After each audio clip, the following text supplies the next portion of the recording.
miséria e a desesperança em largos segmentos da população brasileira. Então, se nós não estivermos equipados a apoiar estas gestões da economia brasileira, então a economia brasileira vai sofrer um grande prejuízo. E nós precisamos dessa capacitação dos estudantes, dos profissionais do direito, nessa especialização do direito internacional, de tal forma que a nossa economia possa desenvolver-se e gerar a prosperidade social. Então, nós vamos fazer, em primeiro lugar, se pudermos ter o índice, por favor, uma análise do comércio exterior brasileiro para situar a importância do segmento e, em seguida, eu vou analisar a legislação de regência do comércio internacional para dar os fundamentos ao regime multilateral do comércio e falar um pouco sobre o acordo de serviços, já que serviços representam cerca de 54% do PIB brasileiro, o acordo da agricultura, já que o agronegócio no Brasil representa 38% do PIB brasileiro, o acordo de propriedade intelectuais, o acordo de investimentos, e vou tirar algumas conclusões. Então, vamos lá ao próximo slide, fundamentos econômicos. E ao próximo, crescimento da economia. O crescimento da economia do Brasil, nos últimos anos, tem sido melhor do que nas últimas 2 décadas. Tem sido razoável. Este crescimento tem trazido prosperidade para o nosso país e tem propiciado a distribuição de renda e alguns indicadores macroeconômicos favoráveis. Mas ele está abaixo do crescimento de outros parceiros econômicos, como a China, como a Índia, e como até mesmo outros países da América Latina, como o Chile, como o Peru, ou na África, Angola. Agora, este crescimento econômico, ele tem sido promovido, em grande parte, pelo sucesso do nosso comércio internacional. E esse sucesso do nosso comércio internacional é resultante de muito trabalho do setor privado da nossa economia, mas também de condições internacionais favoráveis, advindas do crescimento das economias de grandes países consumidores, a Índia com 1 bilhão de habitantes e a República Popular da China com 1 bilhão e 300 milhões de habitantes. E também da crise da energia, que passou a precificar mercadorias agrícolas que se encontravam defasadas por muitos anos, como mercadorias energéticas, que é o caso da cana-de-açúcar, é o caso da borracha, é o caso do óleo de mamona e outros casos, do milho, por exemplo. Com isso, nós tivemos uma apreciação de preço e tivemos maior retorno das nossas exportações. O próximo slide. O PIB brasileiro hoje atingiu, no critério de paridade de poder de compra, isso é aquilo que o dinheiro compra, comparado com outros países, atingiu quase 2 trilhões de dólares. É muito importante, o PIB per capita 9.700 dólares, mas nós sabemos que nessa nossa região, aqui, esse PIB per capita é muito superior, ele chega a um patamar de 15 mil dólares pelo critério do PPC. Dívida externa do Brasil. O comércio exterior brasileiro tem gerado saldos comerciais. Isso é, as exportações geram mais do que as importações.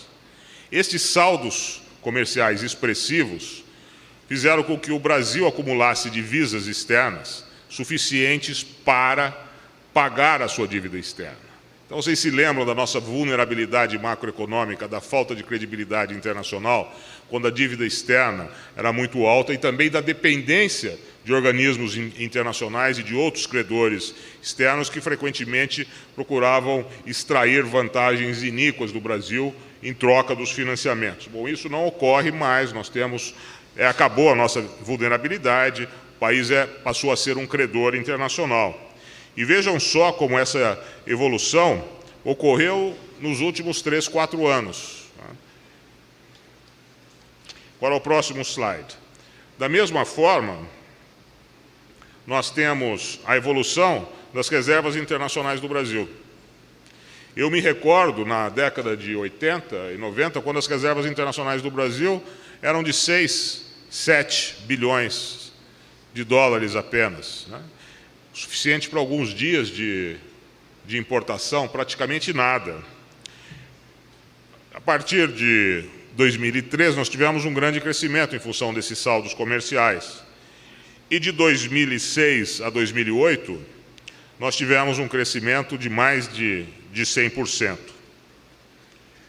Próximo slide indica graficamente esse enorme crescimento. Próximo slide indica alguns problemas da nossa economia. Apesar de nós termos uma competitividade muito grande no agronegócio, nós temos fatores macroeconômicos que trazem grande desvantagem para o Brasil. No livre do mundo comércio, é muito importante que os países tenham condições macroeconômicas paritárias.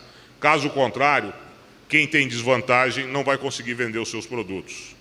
E o Brasil hoje, infelizmente, tem problemas em algumas áreas graves. Por exemplo, no caso da supervalorização da moeda brasileira. A nossa moeda está supervalorizada face ao dólar em 35%.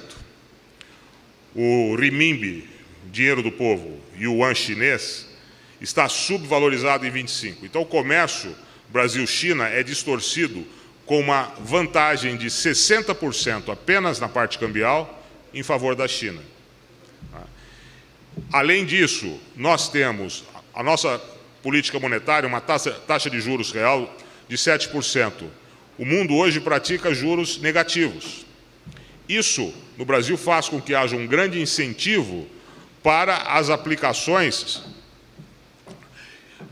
especulativas no mercado financeiro e não nas aplicações de risco, nos investimentos para produzir riqueza.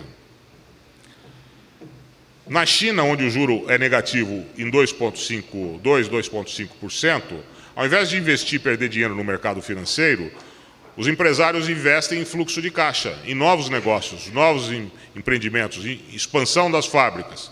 Com isso, a China investe por ano o dobro do que investe o Brasil, 34% do PIB, enquanto o Brasil investe 17%. Então, nós temos um desincentivo ao investimento.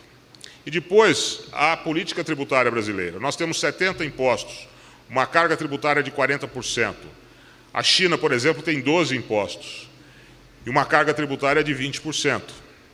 Outras medidas de facilitação empresarial, nossa legislação é muito complexa, leva muito tempo para construir uma sociedade, é muito oneroso fazer negócio, é muito complexo se registrar para fazer operações de comércio internacional. Então, todo esse universo de facilitação empresarial e tributação é menos competitivo no Brasil. E isso requer gestões governamentais para que o país possa ser competitivo, porque nós não podemos abrir a nossa economia ao comércio internacional, à competição internacional, sem que nós estejamos competitivos. E é exatamente isso que ocorre no Brasil. Mas, mesmo assim, no agronegócio, nós somos competitivos. Próximo slide. Agronegócio no Brasil. E aí nós sofremos as restrições, barreiras não tarifárias e o protecionismo configurado por subsídios ilegais dos nossos principais parceiros econômicos que querem a livre competição apenas nas áreas onde eles podem ganhar esta livre competição. Mas todas as vezes que eles perdem a competitividade, eles lançam mão de protecionismo ilegal. Então, o suco de laranja, nós somos o primeiro exportador do mundo, temos 81% da exportação mundial, mas, por outro lado, nós sofremos barreiras, picos tarifários nos Estados Unidos, antidumping nos Estados Unidos. Nós sabemos que nós não fazemos dumping, qualquer pessoa sabe que o preço internacional é o mesmo preço ou provavelmente muito mais elevado do que é praticado aqui no Brasil. Mas, assim mesmo, nós fomos condenados por dumping nos Estados Unidos, que foi uma medida usada de maneira protecionista para proteger a indústria de laranja da Flórida e da Califórnia. A carne de frango sofre barreiras não tarifárias na área fitossanitária e também de subsídios, porque a proteína animal é a reciclagem da proteína vegetal. Então, se há o subsídio ao milho, por exemplo, o frango, que é o produto parcial do milho, ele é também subsidiado. O açúcar é subsidiado na União Europeia desde as guerras napoleônicas. Com o bloqueio continental, Napoleão subsidiou a indústria de beterraba, açúcar de beterraba, e esses subsídios permanecem até hoje, não foram levantados. Do orçamento histórico da União Europeia, mais de 50% dos recursos foram destinados aos subsídios, infames subsídios do Programa Agrícola Comum, e para beneficiar também o setor de açúcar. No café nós não temos barreiras, somos os maiores exportadores. No tabaco também não temos barreiras, mas na carne bovina nós temos. Não é? A União Europeia estabeleceu essa barreira fitossanitária, deseja aplicar as suas medidas, a sua legislação extraterritorialmente no Brasil, não deveria fazer isso. O governo brasileiro concordou e o resultado é que nós estamos praticamente alijados do mercado europeu. No início dessa semana eu estive dando uma conferência no Rio Grande do Sul e lá eu fiquei sabendo que há apenas 6 fazendas gaúchas autorizadas a exportar para a União Europeia, mas a produção conjunta não abastece sequer um frigorífico. Como resultado, não há nenhuma exportação gaúcha de carne bovina para a União Europeia. O etanol é como o açúcar, tem subsídios e protecionismo, tem protecionismo até nos Estados Unidos, que é um país que depende muito das importações de energia.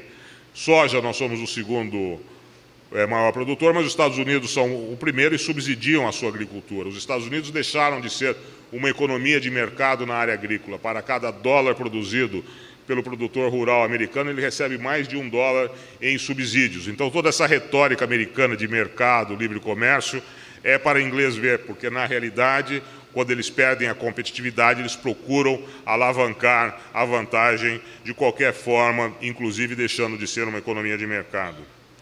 Na carne suína, nós também temos as mesmas barreiras, e no algodão temos o subsídio infame da garantia de preço do Tesouro Americano, que dá uma remuneração, digamos, de 10 para o produtor americano, ainda que ele venda por 0,01.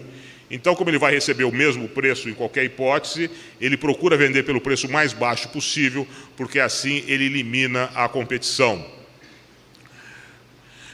Pois bem, vamos ao próximo slide. Com todos esses problemas ainda por resolver, o nosso agronegócio cresceu como a economia brasileira em 2007. Ele representou 30% do PIB total do Brasil. Não é apenas o setor agropecuário, porque aí tem a indústria e os serviços voltados ao agronegócio, mas 33% é muito expressivo, 37% dos empregos e 35% das exportações totais do Brasil. Mas mais importante é que ele é responsável por um saldo de 2007, saldo na balança comercial, de 50 bilhões de dólares. Ora, isso é a situação atual. Vamos, então, fazer uma projeção para o futuro, já que estamos com jovens prestes a começar a carreira jurídica. Vamos ao próximo slide e vamos ver o potencial que nós temos no agronegócio. Vejamos as terras agriculturáveis no mundo.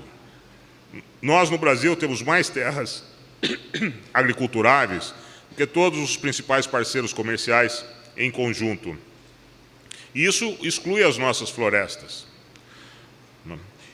E mesmo entre os parceiros, nós vemos a Índia, com 1 bilhão de habitantes, e integrando, devido ao seu progresso, milhões e milhões ao caudal da economia formal, não tem mais área agriculturável, vai ter que comprar produtos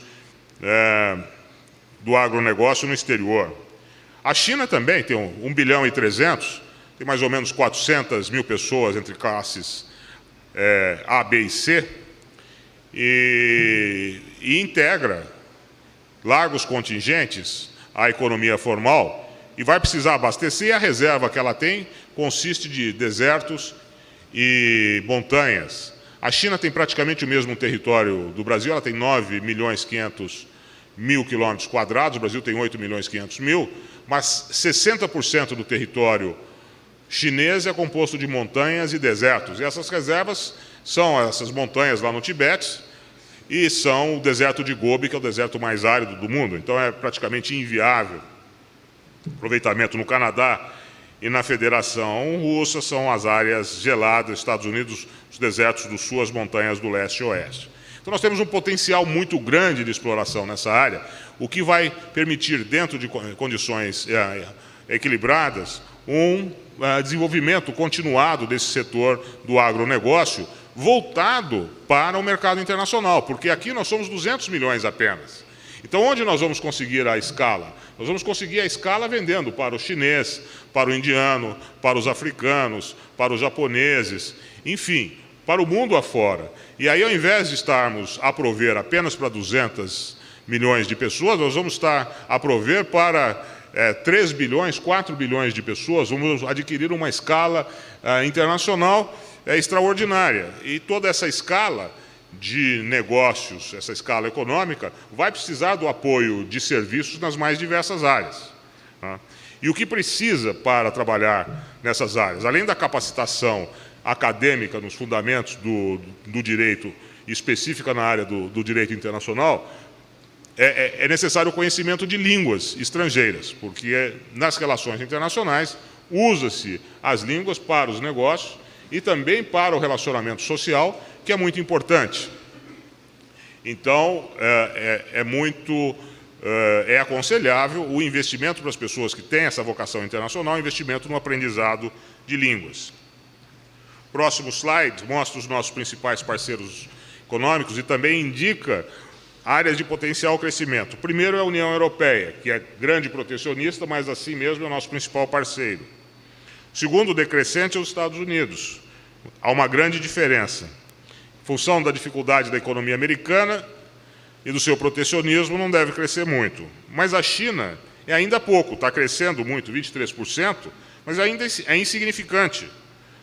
Isso exige não só gestões dos nossos agentes econômicos, mas gestões de governo. O governo tem que alavancar, o governo brasileiro tem que alavancar junto ao governo chinês as condições do nosso acesso maior àquele mercado.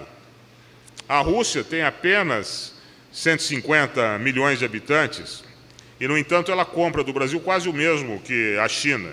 Então, nós vemos que temos um desequilíbrio aqui. E toda e qualquer negociação com a China tem que envolver uma alavancagem muito grande da venda dos nossos produtos de agronegócio.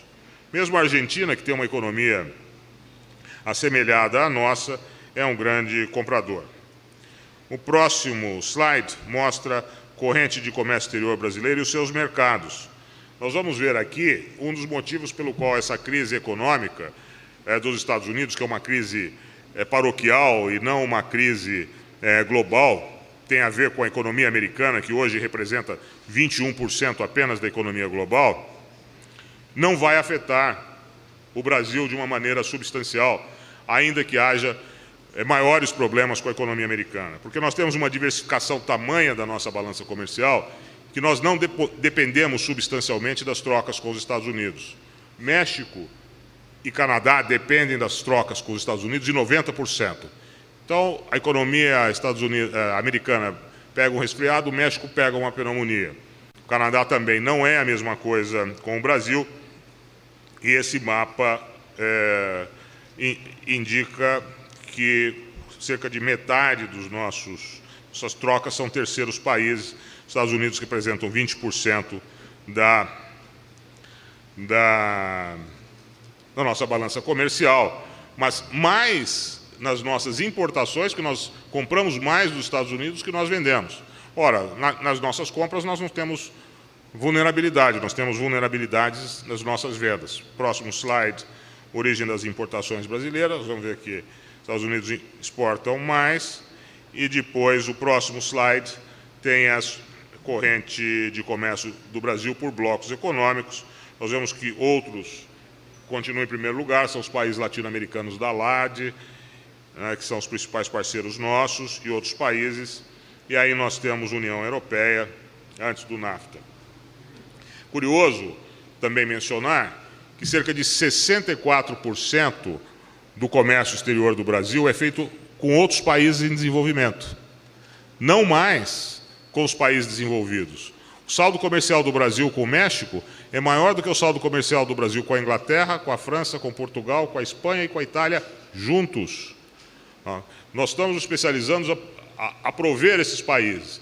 Esse país tem 80% da população mundial e 20% da riqueza por hora, mas eles estão em fase de crescimento, estão integrando largos contingentes às correntes de consumo. Então, por exemplo, o americano médio já come 20 hambúrgueres por dia. Quer dizer, ele não tem condição de comer mais nenhum hambúrguer por dia. Quer dizer, ele já está obeso, pesando 400 quilos. Na China, não. Quer dizer, na China eles comem meio hambúrguer por dia. Então, ele tem condição, até chegar ao americano, tem condição de consumir muita carne. E assim em outros países também. Com isso, as nossas vendas para os países em desenvolvimento são muito importantes. E, nesse particular, é recomendável para aqueles interessados no direito internacional, nas relações internacionais, no comércio internacional, buscar contatos e relações culturais e aprendizado em outros países em desenvolvimento. Né? Quando se fala em fazer uma pós-graduação, normalmente fala, eu vou fazer uma pós-graduação nos Estados Unidos, na Wharton School of Economics, na Universidade da Califórnia, eu vou fazer na London School of Economics, em Londres, ou vou fazer na Universidade de Coimbra, ou eu vou fazer na Bocconi, em Milão. Mas ninguém fala, eu vou fazer um mestrado, um doutorado na Universidade de Tsinghua, na China, que treina os quadros do Partido Comunista, cidade de grande excelência. Não vou fazer um mestrado na África do Sul, para aprender inglês, vai para a Inglaterra, sofre barreiras de acesso, discriminação na entrada, pode voltar no próximo avião à noite, o cachorro cheira na porta do avião, custa uma fortuna para fazer qualquer coisa. Por que não vai aprender inglês na África do Sul? Ou por que não vai aprender inglês na Índia? Não é? Outros países que falam a língua inglesa e que oferecem oportunidades de desenvolvimento de relações para o futuro. Então, nós temos que deixar de olhar apenas o norte, as antigas potências coloniais, para a nossa formação cultural e para a nossa orientação empresarial e olhar os países em desenvolvimento como o nosso, porque é aí que está o futuro do nosso país. O próximo slide, totais gerais, Brasil, comércio exterior. Vemos a dimensão do crescimento. Nós estamos quase dobrando nossa corrente internacional de comércio em 4 anos. Mas, alerta, o Brasil está aumentando as suas importações em 54% e aumentando as suas exportações em 26%. Isso em função da perda de competitividade do país. Continuar dessa forma, nós vamos ter um déficit. Com a China, esse ano, nós já estamos a estimar um déficit de 10 bilhões de dólares do Brasil com a China, e nós não podemos sustentar esse tipo de situação deficitária. Então, temos que corrigir. Vamos ao próximo slide, totais gerais. Vemos que a nossa corrente de comércio está sempre crescendo, mas as importações aumentando mais do que as exportações. E isso é muito preocupante. Pode, eventualmente, criar uma crise de balanço de pagamentos. Nós não temos dinheiro para pagar e neutralizar aqueles benefícios que eu mencionei das reservas externas e da dívida externa, etc. Próximo slide. O regime multilateral do comércio, a parte de regência do direito internacional do comércio. Isso é muito importante, porque dá os fundamentos do direito internacional do comércio. Até 1947 não havia regulamentação internacional do comércio. Aristóteles Onassis, o armador grego, que era um homem que sabia das coisas, dizia que no comércio internacional só há uma lei, não há leis. E antes dele, o almirante Nelson, inglês, disse que o melhor negociador comercial do mundo é a esquadra inglesa. Evidentemente que esta anomia no direito comercial internacional, nas relações comerciais internacionais, era altamente negativa, porque causava guerras, conflitos militares, desesperança, miséria, abusos, e fortalecia o exercício arbitrário das próprias razões nas relações internacionais.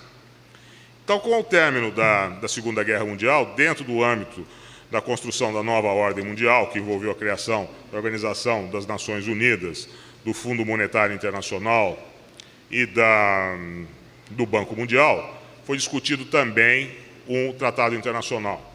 E esse tratado internacional foi o GATT, Acordo Geral de Tarifas e Comércio, foi assinado em 1947, ainda em vigor. Ele foi assinado na ocasião por 23 países. Hoje são mais de 150 países os membros do Sistema Multilateral de Comércio. O Brasil foi um dos signatários originais e foi representado por 3 diplomatas, um dos quais o então terceiro secretário Roberto Campos, posteriormente senador, ministro da Fazenda, e ele escreveu na sua memória, Lanterna na Popa, que a única reivindicação do Brasil foi a inclusão do setor agrícola no comércio internacional. Mas os americanos, que na época representavam 80% do comércio internacional, vislumbraram no setor agrícola e no setor têxtil áreas em que eles perderiam mais rapidamente a sua vantagem. Então, eles imediatamente retiraram esses setores do sistema multilateral, porque o americano ele negocia com o critério de jogo da soma zero. A sua perda é o meu ganho.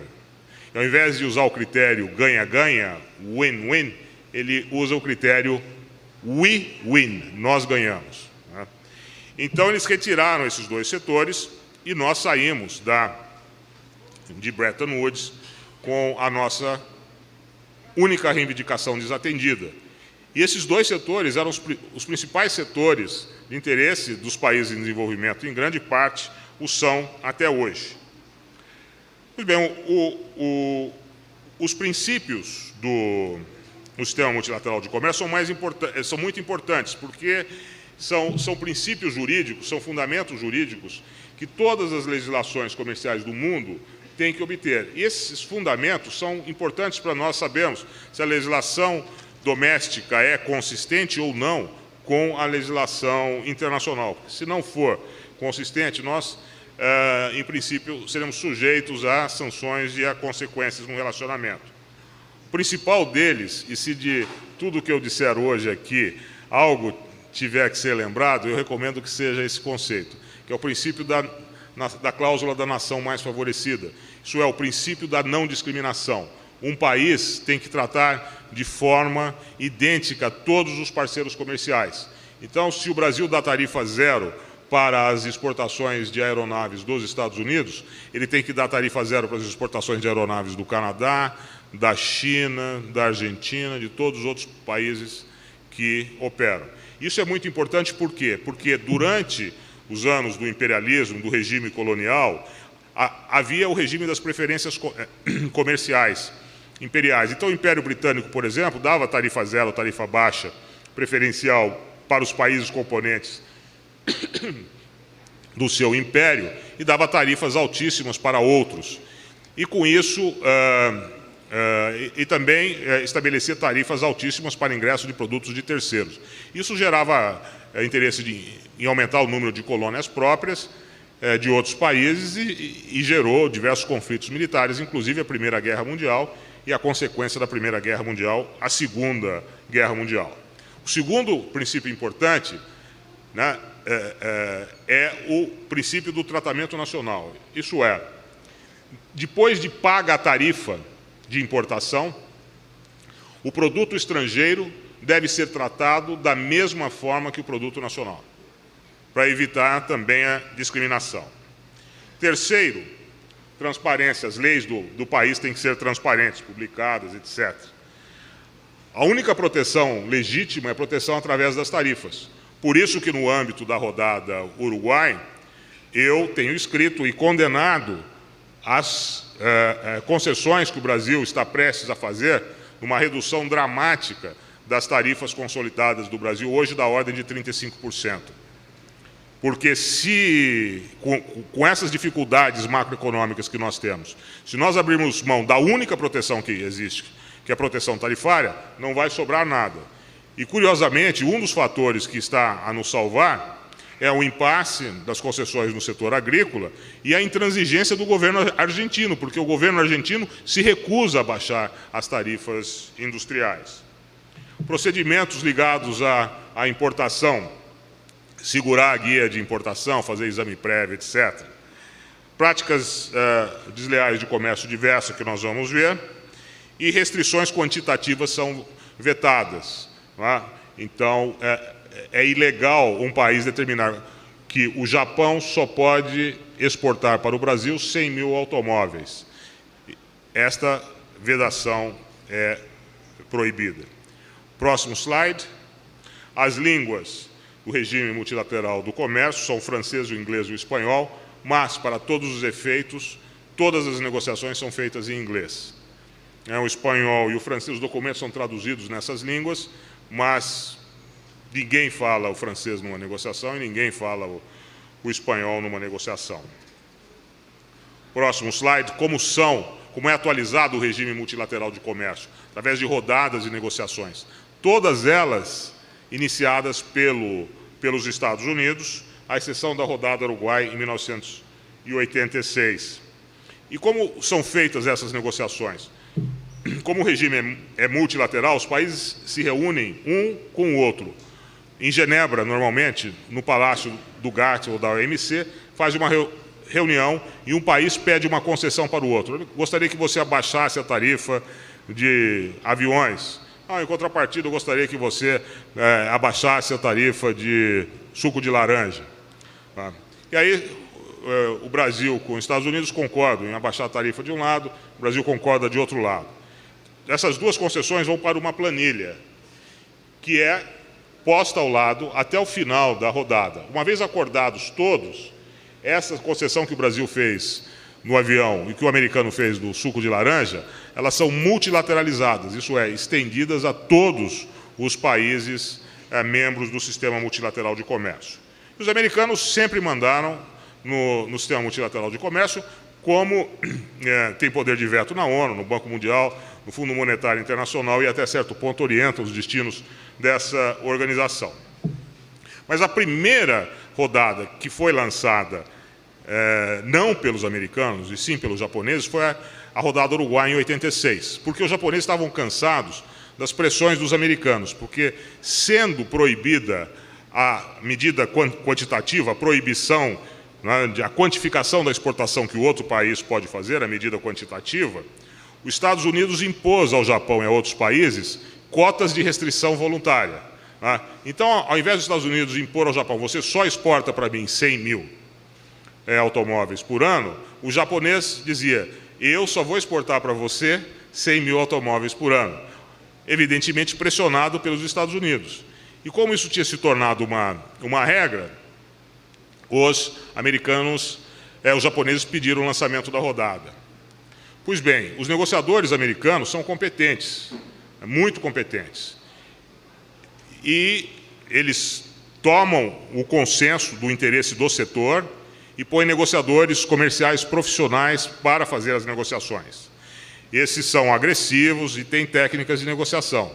O Brasil é o único país do mundo que usa diplomata para negociação.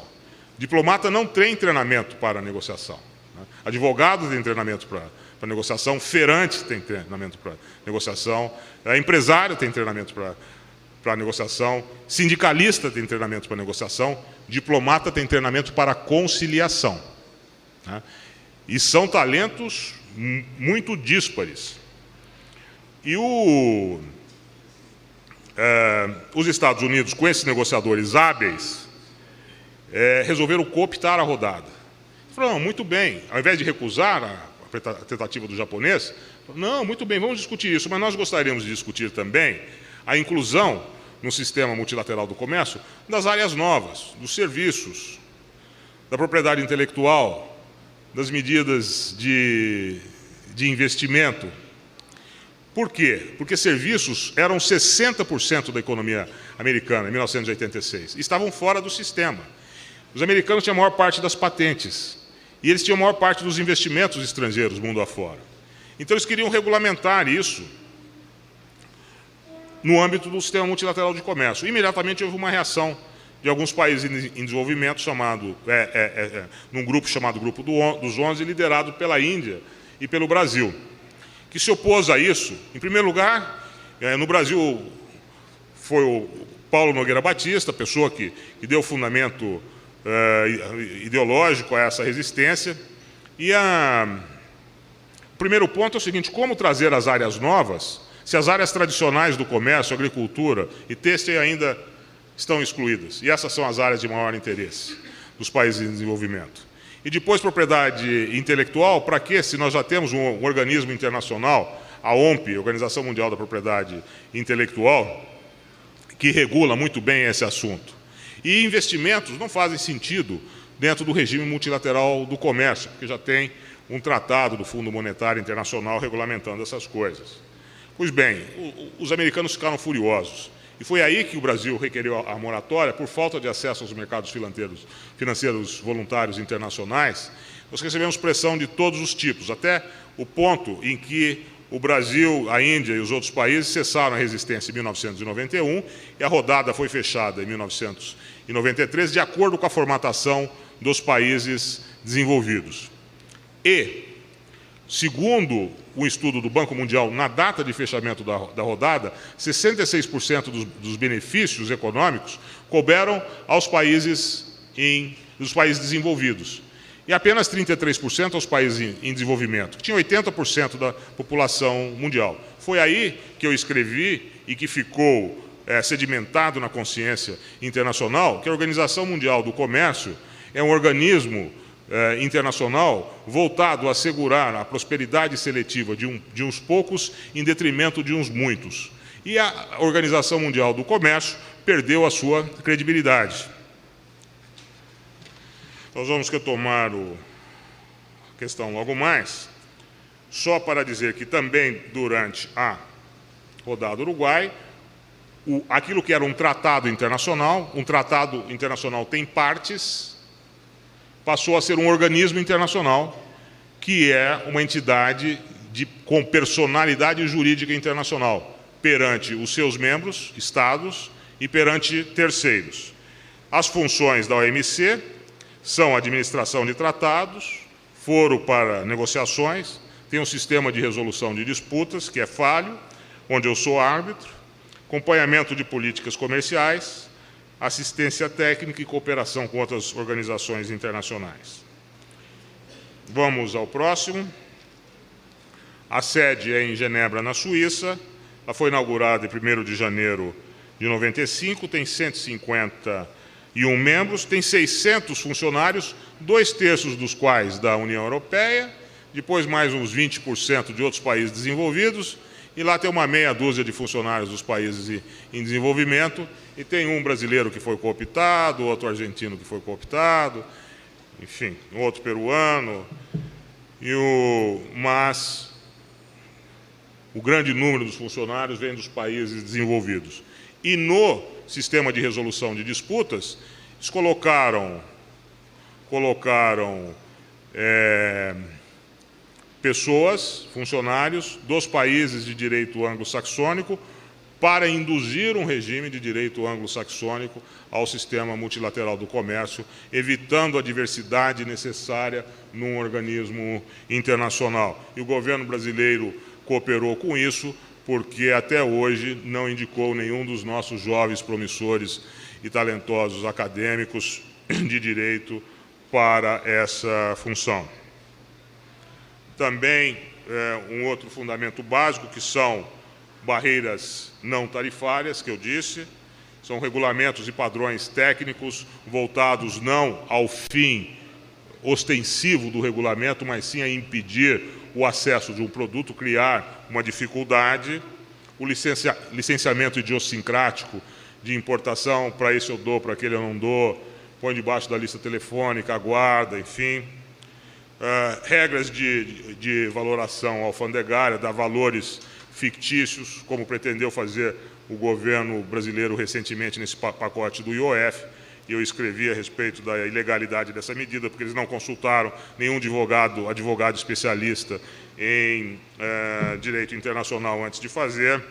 Regras de origem que são restritivas e medidas de investimento relacionadas ao comércio. Então, nós vamos agora à rodada Doha, retomando a questão da credibilidade da OMC.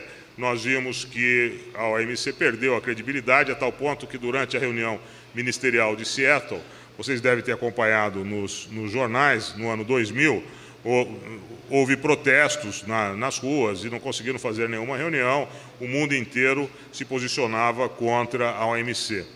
Então, na próxima reunião, em Doha, no Catar, um lugar onde não pode ser feito o protesto, foi lançada a nova rodada, que se chamou Rodada do Desenvolvimento. E os países têm as suas agendas de negociação, né? E nós não conseguimos colocar a nossa agenda. Então, essa é uma lição número 1 de negociação internacional. Antes de negociar qualquer coisa, tem que ser negociado aquilo que vai ser negociado. Porque se eu aceito uma agenda de negociação para discutir a dívida que eu tenho para o professor Celso, então nós vamos discutir com o professor Celso, eu vou negociar se eu devo 1, se eu devo 1 milhão ou se eu devo 10 milhões. Mas eu não vou mais negociar se eu sou devedor ou não. Então, isso tem que ser acertado antes. Infelizmente, na pauta da rodada Doha, nós não negociamos a agenda de negociação. E os países desenvolvidos, mais uma vez, impuseram. Atrás dessa cortina de fumaça, de propaganda de que é rodada do desenvolvimento, tinha uma agenda de ganhos absolutos. E nós entramos na negociação dessa agenda também, como nós já tínhamos feito na época da ALCA. Passamos 10 anos tentando cair fora da ALCA, porque alguém aceitou essa agenda de negociação, e durante 10 anos nós usamos metade dos diplomatas do Brasil para impedir a concretização desse pacto de comércio que seria altamente danoso para o Brasil. Então, o que querem os Estados Unidos e a União Europeia? Em primeiro lugar, eles querem manter os subsídios agrícolas deles, a qualquer custo. Em segundo lugar, eles querem abaixar as tarifas industriais. Países como o Brasil, que tem 35%, a Argentina tem 35%, Índia tem 35%, China tem menos consolidado, 25%, mas o Brasil e a Argentina praticam tarifa média de 12%, a China pratica tarifa média de 9%. Eles querem jogar a nossa tarifa real, média, para menos da metade do que nós temos hoje, para abaixo de 6%. E querem que a nossa tarifa máxima seja aquilo que é hoje a nossa tarifa média, que é 12%. Bom, os efeitos disso vocês podem imaginar, e o nosso companheiro aqui do Sindicato Patronal dos Calçadistas vai poder dizer com toda precisão que o efeito será devastador, né, para a indústria brasileira como um todo. Em terceiro lugar, tanto a União Europeia como os Estados Unidos querem acesso ao mercado de serviços. Eles querem vender serviços para nós, ao mesmo tempo que mantém as barreiras horizontais fechadas, barreira de imigração. Isso que houve, que está havendo hoje na Espanha com os brasileiros, não começou hoje, não existe só de hoje. Isso começou em 1993, porque todos os países do cartel, chamado Quad, União Europeia, Estados Unidos, Japão e Canadá, adotaram a mesma legislação de imigração mais restritiva, a dos Estados Unidos, com o objetivo de impedir que o nosso prestador de serviços, normalmente pessoa física, tivesse acesso a esses mercados. E, com isso, passaram a tratar de maneira arbitrária os nossos, e desumana, os nossos cidadãos a visitar esses países. E não ocorre só na Espanha. Há cerca de 3, 4 anos atrás, eu escrevi um artigo sobre a situação em Londres, que cada noite o Serviço de Imigração Inglesa tinha uma reserva de 20 assentos no voo da Varig, porque eles tinham essa cota de deportação de brasileiros. Tá? Então, através dessas medidas, eram voos tristes. O meu artigo chamou-se o voo da danação e o GATS. Da danação porque era um voo que eu pegava a cada 3 semanas, e entravam as pessoas deportadas chorando, dizendo, mas que injustiça, e choravam o voo todo. Ninguém comia, ninguém bebia, ninguém falava. Uma tristeza terrível. Né? Então, são essas medidas que eles pretendem manter. E qual que é a nossa pauta de negociação? Né? A nossa pauta de negociação ninguém sabe direito, porque nós não temos muita transparência nessas negociações. Né? Nós procuramos enganar a opinião pública da melhor maneira possível e depois deixar que o setor privado e que o povo brasileiro paguem a conta. E vamos entrar nas modalidades, que é muito importante, porque os profissionais jurídicos autônomos, não, aqueles que vão advogar, eles serão prestadores de serviços. E quais são as modalidades de prestação de serviços? Isso é muito importante, está categorizado no acordo. Primeiro é transfronteiriça, em inglês, cross-border, transfronteiriça. Isso quer dizer que o seguinte, eu tenho um cliente na Itália que me pede uma opinião legal a respeito do mercado financeiro no Brasil. Eu recebo por correio eletrônico essa consulta, respondo e mando por correio eletrônico. Chama-se prestação de serviços transfronteiriça. Número 2, movimento de consumidores. É isso que os nossos compatriotas vão fazer no exterior. É um consumidor de turismo, né? Consumidor de serviços. Pode ser um consumidor de atendimento médico, né? Pode ser também que um português que tem dificuldades para fazer uma boa endoscopia venha aqui com o nosso amigo Dr. José Tarcísio fazer uma endoscopia aqui em Franca, que ele terá um atendimento muito bom. Isso é movimento de consumidor. Né? E é nesse particular que se aplica o cartel da vergonha e que nós estamos sofrendo dificuldades lá. A terceira modalidade é presença comercial. Então, no nosso caso, por exemplo, há 25 anos atrás, nós abrimos um escritório em Miami. Né? Depois abrimos um escritório em Londres. Então, nós construímos uma sociedade, registramos na Ordem dos Advogados, mandamos as pessoas daqui, enfim, nós temos uma presença comercial lá. E da mesma forma, o Banco do Brasil tem, e diversas empresas brasileiras também têm presença comercial local. A quarta modalidade é o deslocamento dos representantes. As empresas, por exemplo, de calçados, mandam um representante às feiras para conhecer os compradores, mostrar a excelência do calçado de Franca, os grandes mocassins fabricados aqui e outros produtos. Tem o catálogo, tem a lista de preços, etc. A pessoa vai, procura, apresenta e volta. O próximo slide tem também um acordo da agricultura, eu já falei bastante sobre agricultura. Isso está em andamento na rodada Uruguai e é uma área de grande interesse para a economia brasileira, de interesse estratégico, como eu apontei, e nós estamos muito atentos aos negociadores brasileiros a respeito da eficácia da negociação e dos resultados que vão ser apresentados. Os Estados Unidos conseguiram colocar propriedade intelectual no âmbito do Acordo Multilateral de Comércio, chama-se Acordo TRIPS, e aí afirma o direito absoluto da propriedade intelectual. A minha consciência humanística e jurídica repudia esse conceito, porque o direito de propriedade jamais pode ser absoluto, e principalmente da propriedade intelectual. Não é? O que pode ocorrer, por exemplo, numa antinomia, e são muitas, entre um conflito entre um tratado de direitos humanos, como a questão do tratamento da AIDS, e um acordo de propriedade intelectual. No meu modo de ver, o tratado de direitos humanos tem uma hierarquia superior e ele deve prevalecer, e a antinomia deve ser resolvida em favor do direitos humanos ratione matéria. E também ele deixa de atender outras áreas da propriedade intelectual, como o conhecimento tradicional, deixa de tratar de assuntos como pirataria, etc. Atende exclusivamente os interesses dos laboratórios, porque naqueles grupos de apoio que os países desenvolvidos fazem para os negociadores dos países desenvolvidos, estão as indústrias. E as indústrias fecham o interesse desses países, levam para o governo, e o governo faz a negociação de acordo com o interesse da indústria, e não contra o interesse da indústria, né? Às vezes, aqui no Brasil, nós temos a impressão que a negociação está sendo feita contra nós.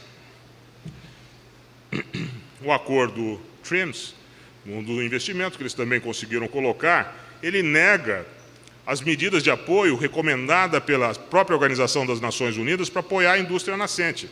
Mas como nasceu a indústria brasileira? Através de proteção, né? Medidas como conteúdo nacional obrigatório, requisito de exportação, uma série de outros, que sem isso não teria nascido a indústria no Brasil.